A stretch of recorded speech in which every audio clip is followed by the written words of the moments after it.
오늘은 주체적인 삶, 좀 편안한 삶, 내가 나의 주인 되기, 이런 주제를 한번 얘기해 볼까 합니다. 이런 주제를 얘기하면요, 벌써 굉장히 재미없을 것 같습니다. 그거 뭐 그냥 좋은 얘기이죠. 그런데요, 그냥 좋은 얘기가 사실은 좋은 얘기일 수가 있거든요. 우리는 어쩌면요, 현대 산업 사회를 살아간다 그러면서 너무도 이렇게 본질을 잃어버리고 흥미와 순간적인 재미와 이런 좀 이게 바람에 날리는 나뭇잎 같은 삶을 혹시 살고 있지 않는가 라는 생각을 해봅니다. 자, 지금 태풍이 온다 그래서 뒷뜰에는 그야말로 나뭇잎들이 많이 날아다닙니다. 이렇게 날아다닌다, 이렇게 공중에 그냥 그 바람 따라 날아다가 어느 골짜기에서 또 그냥 사라져가는 이런 삶을 살지 않는 것이 굉장히 중요하죠. 그래도요, 우리는 생각하면서 살 수 있는 지능을 가졌지 않습니까? 얼마나 축복인지 모르죠. 생각을 하면서 산다. 내가 나의 주인으로 사는 건요, 이거 굉장히 중요한 거다라는 겁니다. 소, 돼지, 말, 뭐 이런 동물들이 생각하면서 살까요? 지능은 있겠죠. 나름대로 본능적으로 행동하는 지능은 있죠. 그런데 사람처럼 자기의 삶을 생각하고 미래를 생각하고 생사의 문제를 생각하고 이렇게 할까요? 그러지는 않을 것으로 본다. 사람만 특이하면서 존재하면서 존재의 이유를 묻는 특이한 구조다. 특이한 하나의 생명체다라는 얘기들은 뭐 우리 하이데거부터 시작해서 많은 철학자들이 얘기를 했는데, 자, 이게 인간의 존엄이다. 우리가 사는 거요. 사실 그렇잖아요. 한 100년 정도밖에 안 살지 않습니까? 그런데요, 이 세상에 사는 사람들 보면요, 100년만 살고 말 거라고 생각하는 사람들이 거의 없죠. 그냥 영원히 살 걸로 생각합니다. 시간이 영속되는 걸로 생각을 해요. 어느 날 갑자기 보면 영속되지 않을 것 같으니까 종교를 만들어내는 거죠.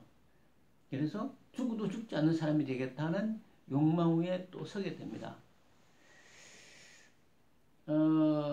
이제는 뭐 사이보그 인간이니 뭐니 해서 인간의 뇌를 말하자면 이게 말하자면 기계죠. 인공지능을 가진 혹은 어쨌든 컴퓨터가 됐건 로봇이 됐건 기계죠, 기계. 기계에다가 인간을 접목시켜서 살겠다. 뭐 이런 시도까지 나오고 있는 상황인데, 여하튼 자, 우리가 늘 갖는 화두는 뭐냐면은 우리는 사유하는 생명체다 이거죠. 사유하는 생명체. 이게 너무도 중요하다. 어떻게 살 것인가에 잘 살아야죠. 부자로서 남들을 지배하며 명예롭게. 그런데요, 그렇게 살아도 100년. 이런 생각을 하는 거죠. 그래서 이제 종교라는 것을 만드는데, 이 종교라는 것이 이름만 종교지 세상의 욕망을 거기다 그대로 가져다 둔 것과 전혀 다를 바가 없다. 오히려 어떨 때는 세상의 욕망을 한껏 부풀려서 그 사람의 이 이상한 이 한계, 사람이 갖는 한계 상황에서 갖는 이 절망감을 역이용해서 하나의 욕망 구조를 또 만들어내는 이런 종교들이 생겨났지 않았습니까? 이게요, 우리가 그래서 깨어 있어야 될 필요가 있다. 종교의 본질이 뭔지, 왜 종교 얘기를 하는가? 사람들이 자꾸 꺼달려가요. 종교로 꺼달려가요. 나를 잃어버리고 종교로 꺼달려가서 종교 속에서 나 자신을 잃어버려요. 이것이 너무나 안타깝다는 겁니다. 왜 종교에 끌려가서 내 자신을 잃어버릴까요? 종교가 그렇게 말하거든요. 삶은 한갓 꿈이요, 들풀이요, 백합화요. 오늘 피다가 내일 지는 이 삶이 얼마나 험하냐. 내게로 와라. 내가 진리와 정의와 자유와 영생을 주겠노라. 종교가 이러거든요. 그래서 끌려가서 나를 잃어버립니다. 나를 잃어버려. 나를 잃어버려야 된다고 종교는 이 얘기를 하죠. 여기서 더 큰 비극이 탄생을 하는 겁니다. 자, 우리가 시간과 공간이라는 게 뭘까요? 많은 학자들이, 많은 철학자들이 아주 어려운 얘기들을 너무 많이 합니다. 그런데 그렇게 하면요, 너무 깊게 세부적으로 가면 또 나를 잃어버리죠. 그 상식, 우리 보통 사람들이 가지고 있는 상식과 보편적 의식, 이것만 해도 충분하리라고 보는 겁니다. 어디 다른 데 꺼달려 다니지 말고, 철학가 있게, 종교가 있게, 뭐 무슨 수레론에 끌려다니지 말고 내가 내 자신의 주인이 되면 그렇게 어려운 것이 아니다. 그런 겁니다. 시간과 공간이라는 게 있지 않습니까? 시간과 공간. 이게요, 참 보면 우리가 알 수가 없어요. 사실은 알 수가 없어요. 시간과 공간을 우리가 어떻게 합니까? 저기 뒤에 시계가 늘 항상 똑딱똑딱 하고 있는데, 이거는 인간이 만들었죠.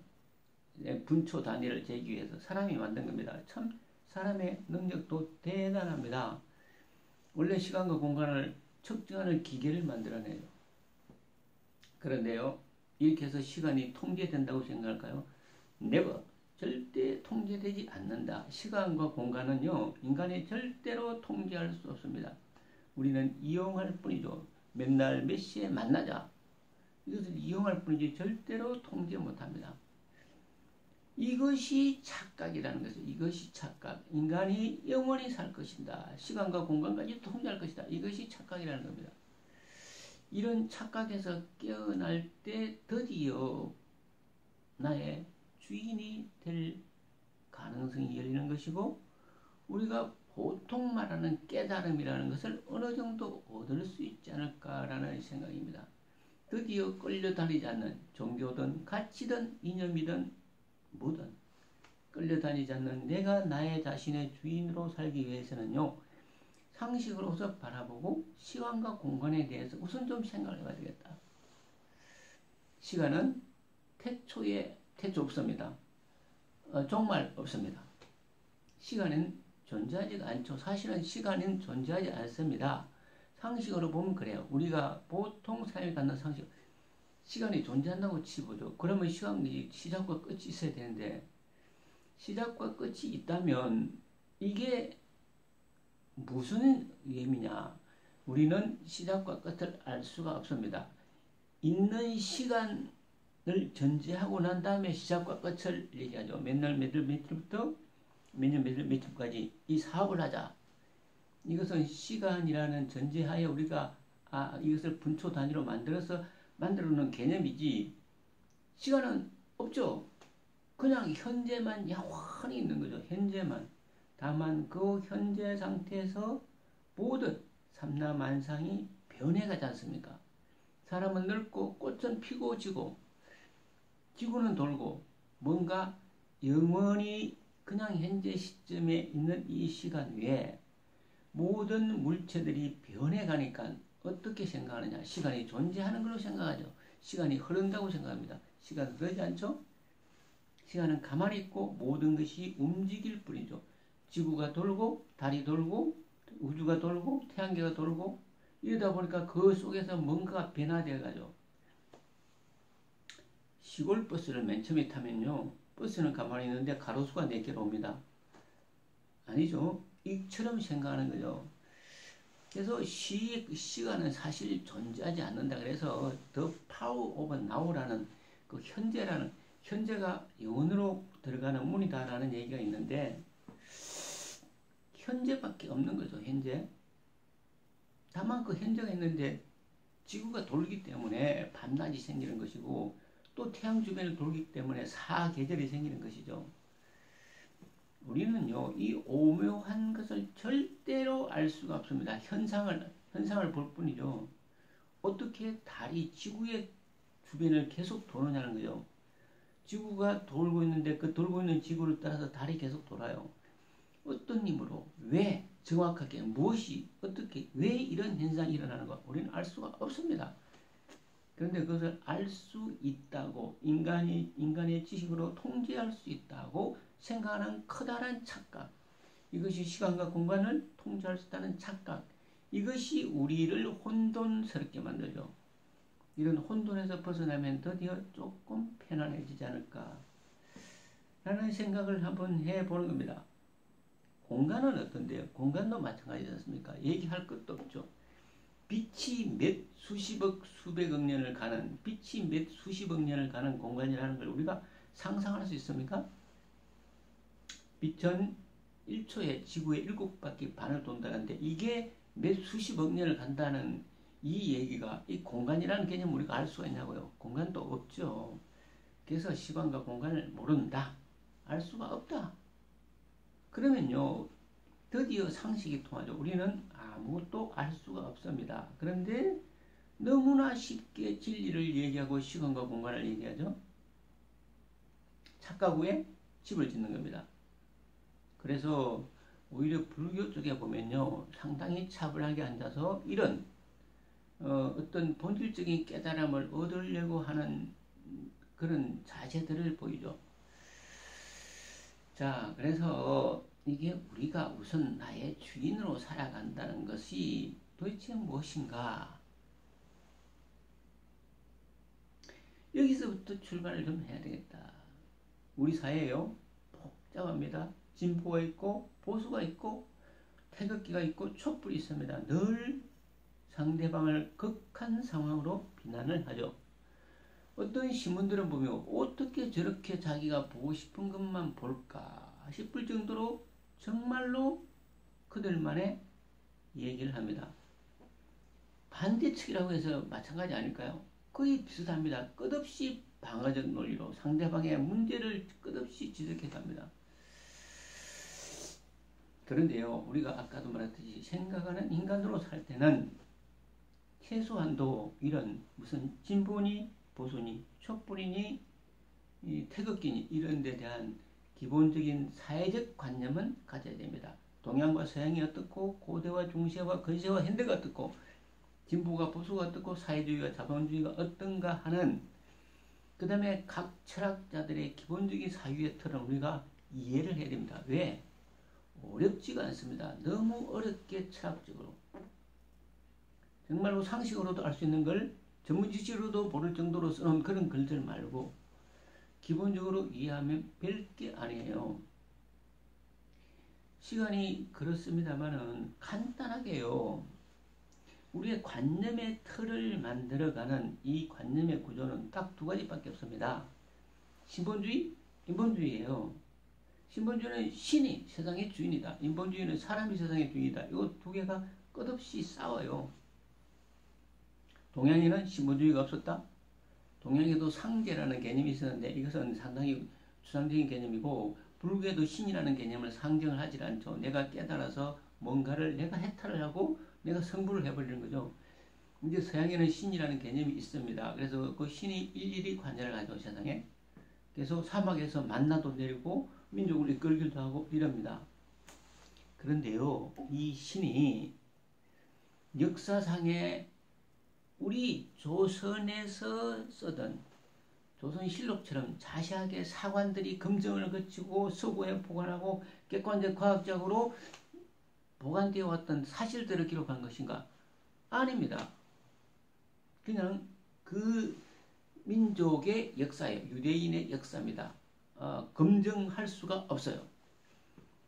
믿음의 눈으로 바라보라 그럽니다. 그러면 이 믿음의 눈으로 바라보는데 이 믿음의 눈으로 바라보면 팩트는 아니죠. 그냥 믿음입니다.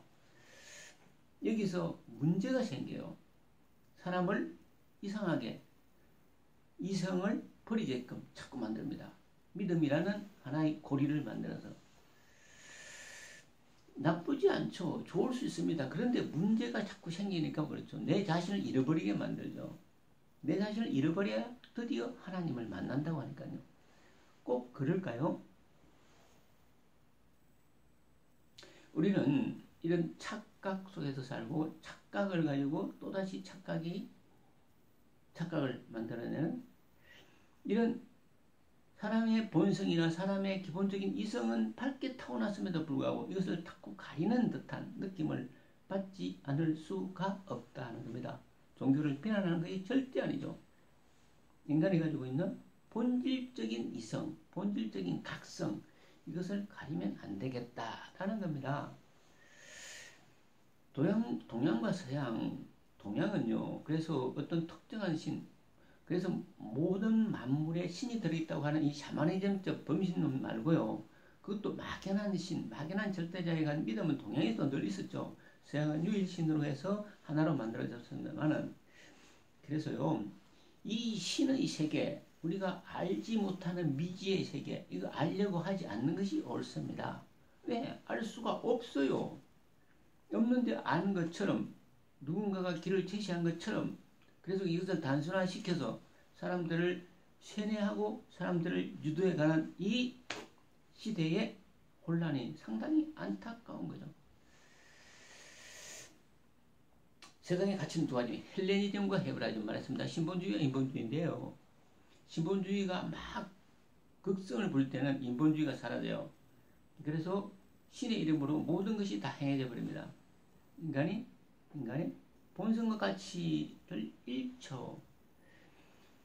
그래서 인본주의, 동양은 기본적으로요, 막연한 신 빼고 다 인본주의입니다. 인본주의를 어떻게 가져갈 것인가의 문제로 얘기했지, 인본주의를 버리지는 않았죠. 그래서 동양에서도요, 끝없이 인간은 절대적 진리가 뭘까? 우주 운행의 기본적인 뭔가 원리와 이론이 있을 거다. 그래서 찾아낸 게 동양에는 이법입니다. 이법. 도라는 이름의 이법이에요. 서양에 가면 여기 있어요. 스토아 철학이라고 가고, 이것이 서양 철학의 그 아리스토텔레스 이후로 이렇게 철학적 기반을 만들어 갑니다. 그러니까 사람의 이성이 중심이 되는 것과 사람의 이성을 저해시키고 신이 중심이 되는 이 두 가지가 늘 부딪힙니다. 하나는 굉장히 이론적이고 하나는 논리적이고 하나는 그렇지가 않죠. 이 두 가지는 늘 지금도 같이 있죠. 이거 그냥 이렇게 대비하면 됩니다. 이거 동서양 크게 대비할 필요가 없어요. 그 다음에 자본주의와 사회주의는 뭐냐? 자본주의는요, 자본이 주인이 된 주의지 않습니까? 돈이 주인이에요. 돈을 매개로 해서 세상 구조를 엮어갑니다. 돈은 뭔가? 인간의 욕망을 화폐 단위로 표현한 것.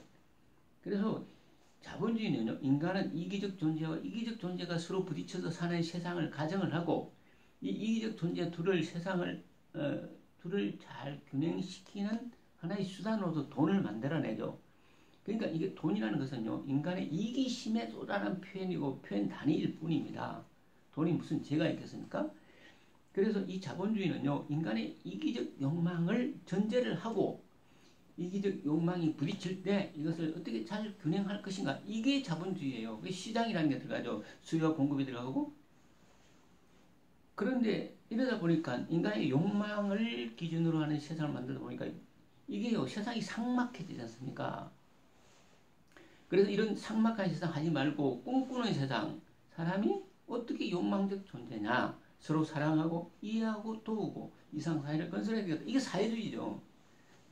이게 자본주의를 부정한 것. 그런데요, 자본주의를 부정하고 사회주의를 만들다 보니까 이 사회주의는 엄청난 6천만 명의 희생자를 내고 공산주의는 사라졌어요. 북한에서만 좀 남았죠. 일부 다른 사회국가에만 좀 남아있는 거예요.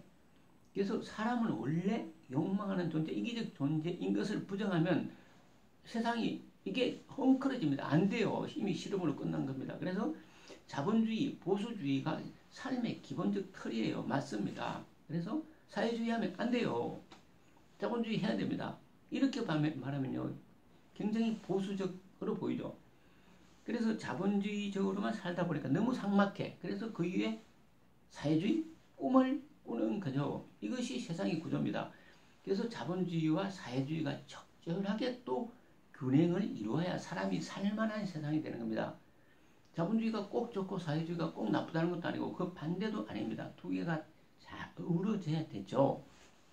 그런데 이게 하나가 하나를 죽여야만 살아나는 식의 우리 사회의 극단적 논리, 이것이 큰 문제라는 겁니다. 중심을 못 잡기 때문에 이런 문제가 나타나는 거죠.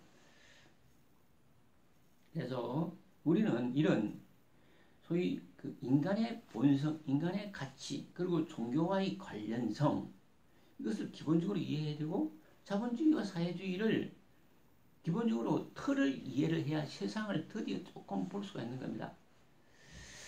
자, 그래서 자, 내가 내 자신의 주인으로 살려면 이 정도 기본적인 가치, 의식 가지고 살자. 제발 사회주의에 끄달려 다니지 말고 자본주의에 끄달리지 말고 종교에 끄달려 다니지 말자는 겁니다.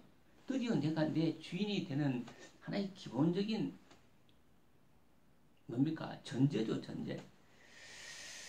자, 그러면 이제 다시 그러면 어떻게 살 것인가 나왔습니다. 이제 이 먹고라는 거지. 이 먹고 불교에서 철학이 종교가 늘 질문해서 이 먹고 도대체 우리가 사는 게 이게 꿈 아닌가? 100년 살다가 이 삶은 잠시 세상에 나타나서 꾸는 꿈 아닌가? 꿈. 시인도 노래했고 잠시 소풍 나왔다고도 얘기했고 이 꿈꾸기 때문에 영원한 진리의 세계로 가자고 많은 유혹들이 발생을 합니다. 이 꿈 아닌가? 꿈이겠죠. 100년 정도 사는데 꿈이겠죠.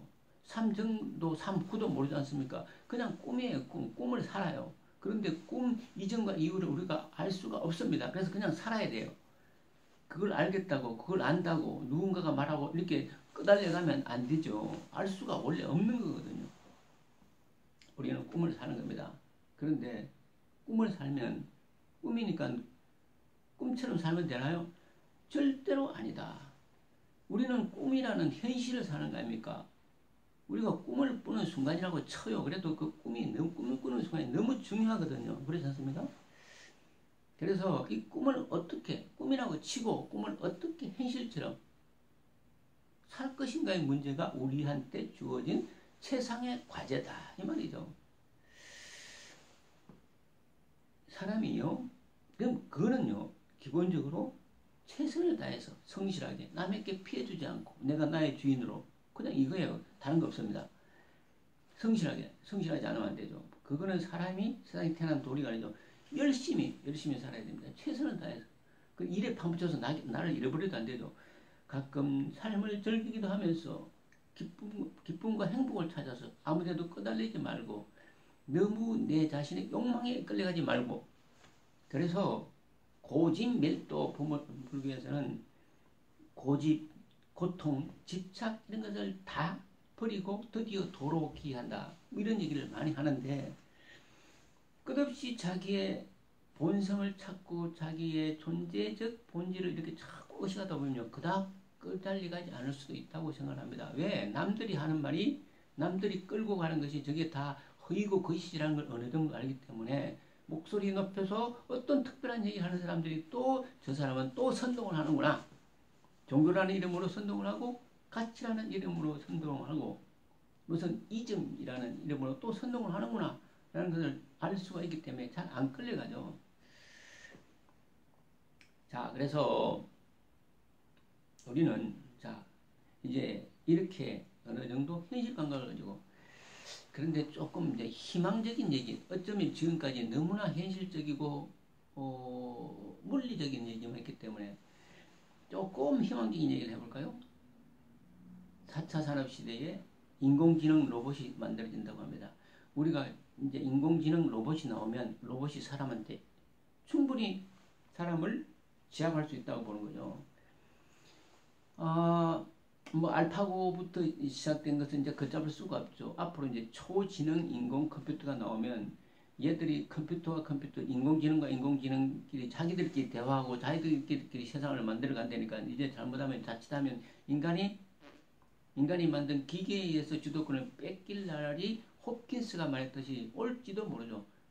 수동하지 못합니다. 왜? 인간이 뭔가를 만들고 싶은 욕망, 그 다음에 이런 것들을 만들어내면서 상업적 이익이 돌아오기 때문에 절대 멈추지 않겠죠. 계속 만들어갈 겁니다. 더 인간보다 더 유능한. 그런데 로봇가 눈물을 흘릴까요? 아니겠죠. 아무리 감정 표현을 할 겁니다. 우는 것처럼. 그런데 그리고 눈물이 나오도록 만들 수도 있겠죠. 뭐 어떤 장치를 하면 슬픈 듯한 순간에는 눈물이 나오도록 하기도 하겠죠. 근데 또 한 번 더 해볼까요? 로봇이 꿈을 꿀까요? 로봇이 꿈을 꾸지는 못할 겁니다. 사람은요, 자다가 꿈을 꾸잖아요. 이런 꿈만이. 그러니까 어떤 그 미래에 향한 어떤 꿈 말고 자다가 꿈이니까 이게 프로이드식의 꿈이죠. 로봇이 꿈을 꿀까요? 로봇이 눈물을 흘릴까요? 로봇이 마음으로 사랑을 할까요? 이것은 로봇은 할 수가 없을 거다. 다른 건 다죠. 웃는 표정, 우는 표정, 슬픈 표정, 그 다음에 대단한 지능, 모든 걸 다 가지고 있겠지만 그것은 못할 거다. 제가 이전에 양평 주변을 지나다니면서 양평 주변을 지나가면 쭉 강변도로를 따라가면 아주 경치가 좋죠. 양평 주변에 보면 한들이라고 있어요. 들이 있습니다. 그 들판 밑에, 들판 끝에 마을이 옹기종기 모여있고 산 밑에 아주 평온한 풍경이 있길래 지나다니면서 내가 언제쯤 저기 한번 살아봤으면 좋겠다. 이렇게 생각을 했더니 10년 후쯤 제가 거기에 살고 있는 저 자신을 발견을 했습니다. 깜짝 놀랐어요. 제가 대학교를 국문과 시험을 쳤는데요. 고등학교 때 공부를 좀 못했죠. 떨어졌습니다. 그래서 다시 이제 1년을 재수해서 법대를 다녔는데 그렇게 살다가 지금은 또 문해창작학과 교수가 되어 있습니다. 어느 날 갑자기 생각했더니 내가 이전에 국문과 시험을 쳤었지? 사람이요, 이 의도한 방향대로 간다는 그 시크릿이라는 그 하나의 그 소설과 과제가 있었죠. 꿈은 이루어진다. 꿈꾸는 자는 꿈이 이루어진다라는 얘기들을 가끔 합니다. 아이디어계의 그랜드 슬램을 달성한 어떤 분이요, 카이스트의 어떤 교수가 나와서 자기가 자기 무의식이 자기 의식을 어떻게 끌고 가는 걸 한번 얘기했습니다. 로봇은 이게 안 되리라고 봅니다. 인간의 존엄은요, 이런 데 있는지도 모르죠. 그래서 또 이렇게 가면 뭔가 초의식, 의식, 영혼 이렇게 해서 또 사람을 끄달리게 할지 모르지만 사람은 본질적으로 이런 것들이 있다. 이런 의식은요, 비단 특정 종교에만 있는 것이 아닙니다. 종교를 가지고 있지 않는 개인에게도 이런 어떤 뭐랄까 초월적 능력 이런 것들이 다 있죠. 이게 보편적이다고 생각한다 이거죠.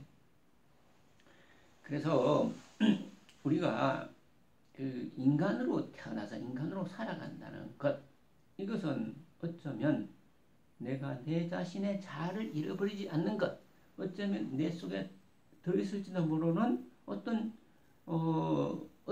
파워, 잠재적 파워 이런 것도 막연하게 있을 수 있다는 이런 의식을 가지고 살아가야 하지 않겠는가. 그렇다고 해서 이런 문제에만 너무 집착하다 보면 현실과 어떤 다른 이상적 사회가 뒤집어지기 때문에 우리는 뭐냐, 기본적으로 오늘을 나에게 주어진 과제를 최선을 다해서 열심히 새로운 꿈을 꾸면서 그 꿈을 달성하기 위해서 열심히 살아가는 것. 세상에 바람직하고 세상에 도움이 되고 세상을 선한 길로 이끄는, 남에게 해를 끼치지 않는 선에서 살아가는 것. 세상이 만들던 구조와 틀 속에 들어가지 말고 내가 나의 주인이 되는 것. 나의 주체성을 잃어버리지 않는 것. 이것이 편안하고 행복한 삶이 아니겠는가라는 겁니다. 절대로 나를 잃어버리지 말자. 나를 잃어버리는 순간, 그 순간부터는 나의 존엄이 사라지는 것이다. 라는 생각을 한번 해봅니다. 어, 끝없이 나 자신의 존엄과 의미와 가치를 찾아가는 것 이거죠. 그래서 스스로를 함량하고 단련시키고 스스로를 어떤 이 자꾸 이게 성숙된 그릇으로 만들어가는 것 이것이 젊든 늙든 굉장히 중요하다라는 겁니다. 그런 의식을 가지고 다가설 때 드디어 내가 내 주인이 되지 않겠는가? 절대로 나를 남에게 내주지 말고 내가 내 주인으로 살자. 이것은 이기적 삶이 아니다.